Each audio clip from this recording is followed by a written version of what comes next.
जय हृदय मंडळी, बघा की आज मी मस्त दोडक्याची चटणी बनवते। दोडका बघितला का? शिरांचा दोडका असतो ना, खरवडा। बघा की मी खूप छान अशी तिला शिलून घेतली, मग नाही का अशी कुटून घेतली तिला।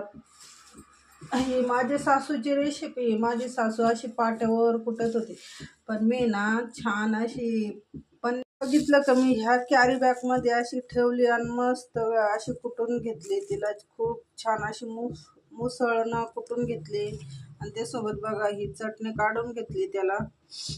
थोडशा हिरव्या मिरच्या, शेंगदाणे, थोडं लसण आणि थोडा कोथिंबीर, इतकी भारी लागती। बघा की कांदा कट करून घेतलाय, आता चटणी टाकून घेते आता मस्त। इतकी टेस्टी लागते, इतकी टेस्टी लागते, खूपच चवदार लागते। बघा की मी छान आता कढई ठेवली चटणी बनवायसाठी। आता मस्त राई सोडते।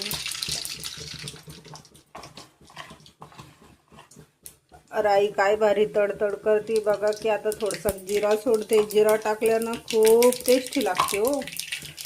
आणि कांदा तर जेवढा टाकलं तेवढं खूप छान लागते चटणी, अशी तोंडाचं सुटत नाही, खूपच टेस्टी लागते बघा। मी आता हिरव्या मिरच्याचं वाटण टाकलंय, त्याच्यामध्ये मस्त फ्राय करून घेते असं लाल चटक, इतकी बारीक कुलबुळीची हिरव्या मिरच्याचं कांद्याचं, खूपच छान। बघा की याच्यामध्ये हळद सोडली। आता हळद सोडल्यानं खूप छान कलर येतोय भाजीला।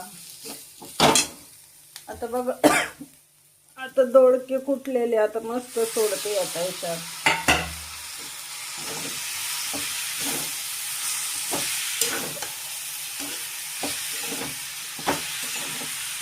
बघा की आता मस्त आता झाकण ठेवते। आता 10 मिनिटं तिला शिजू देते। खूप छान अशी चटणी तयार होती 10 मिनिटामध्ये।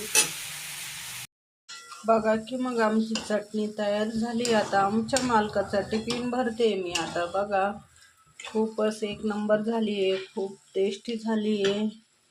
आता टिफिन भरते, मस्त गरम गरम पोळ्या पण झाल्या की रेडी आता मस्त पैकी। बाय बाय मग।